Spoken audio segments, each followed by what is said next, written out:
Hey guys, welcome to another Razor tutorial. This week I want to make sort of a bass sound, and it sounds like this.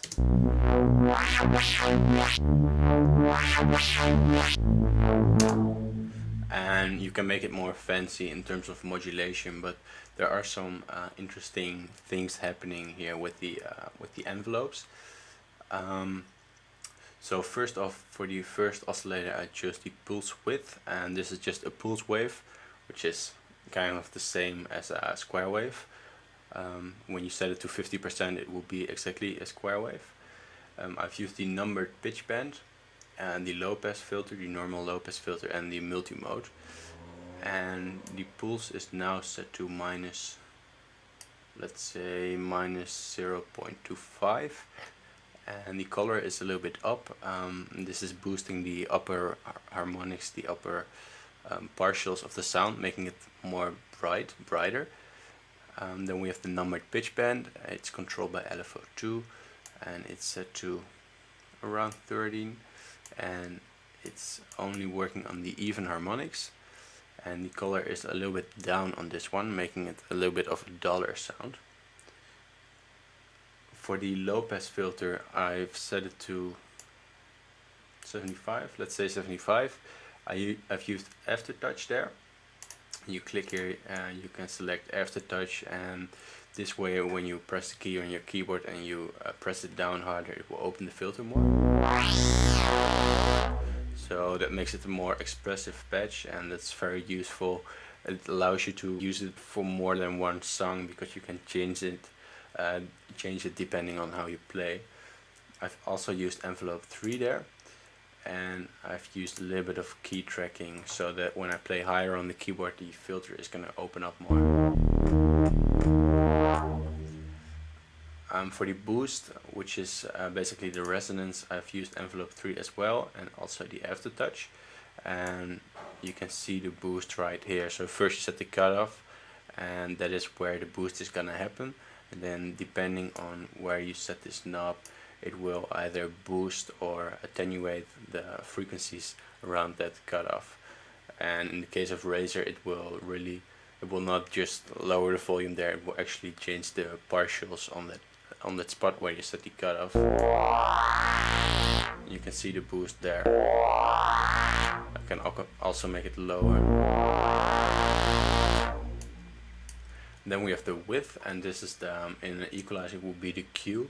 So you have how wide the boost is going to be, and we have the slope, and the slope is just rolling off high frequencies. Like that. After that we have the multimode filter, multimode dirty it says.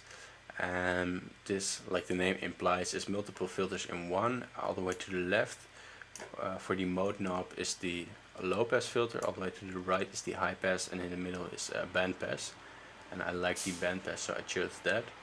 And we have the stretch, and we have the resonance and the cutoff. And the stretch, you can see that it makes it also, it's sort of similar to width, where it will make the bump, the resonance smaller or wider. And this one is going to the metal effect, which is not used at the moment because the amount is all the way down. I could set that to my aftertouch, and then when I press the key harder,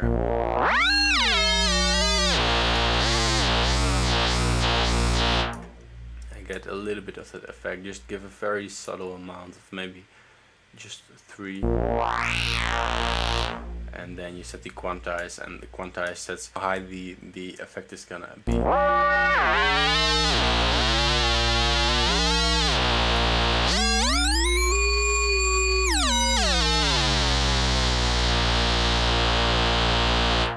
So very subtle is the key with most of these dissonance effects. Next to that is the reverb, just a normal reverb. I gave it a little bit more decay, and I damped the high frequencies a bit. And this is gonna attenuate the highs of the reverb.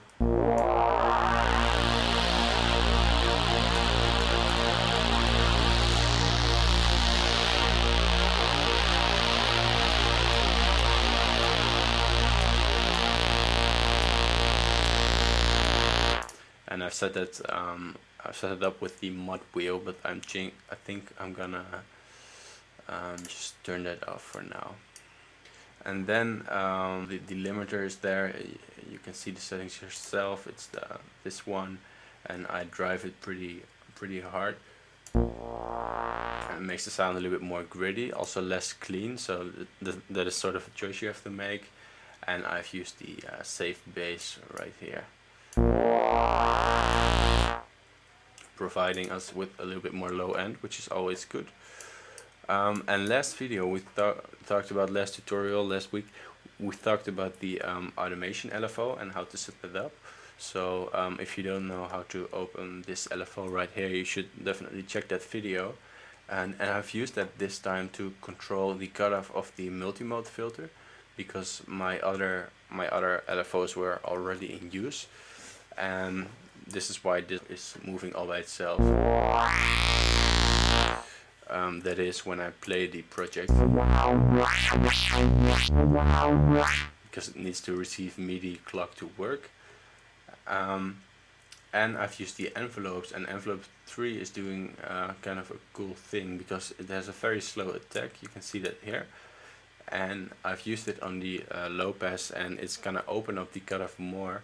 When I press the key, it's gonna slowly open the cutoff, and it's gonna slowly boost it more, and the width is gonna go up, so it's getting more highs, it's getting louder, the band that is getting louder is getting wider, and the slope, sort of the low pad, you can think of this as more highs, less highs. To the right will be more high, so everything in the sound is getting bigger and wider and higher and louder, like that. And the time at which that happens you set with the attack here. So I can also make it very fast. I can give it no sustain, so then it's just gonna quickly rise up and fall again.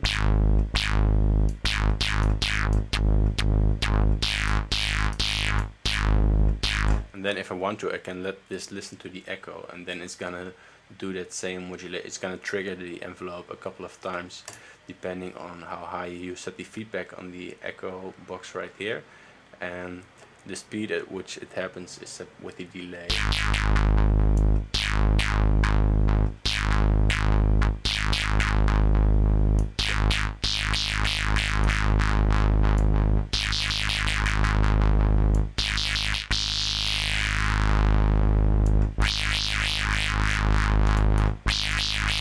So you could, with a little bit of tweaking, make some sort of LFO with this.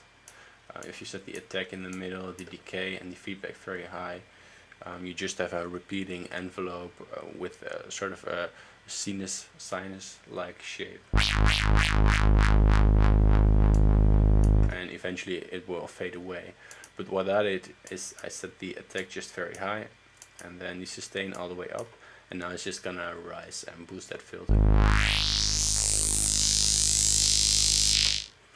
And then with the other LFO,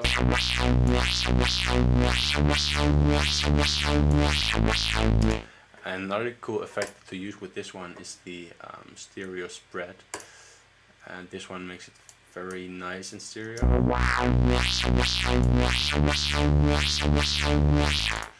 And the chorus is also going to be pretty cool. And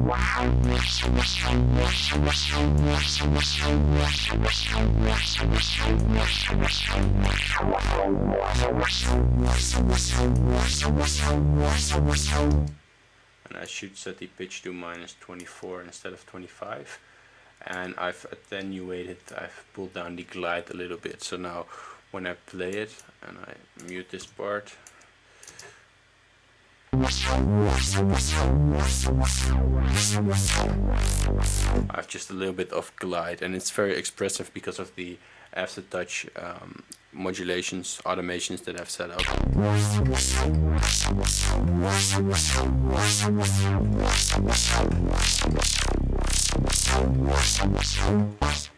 So I hope you find that a cool sound, and try to recreate it or try to use the same techniques like the one with the envelopes or the external LFO.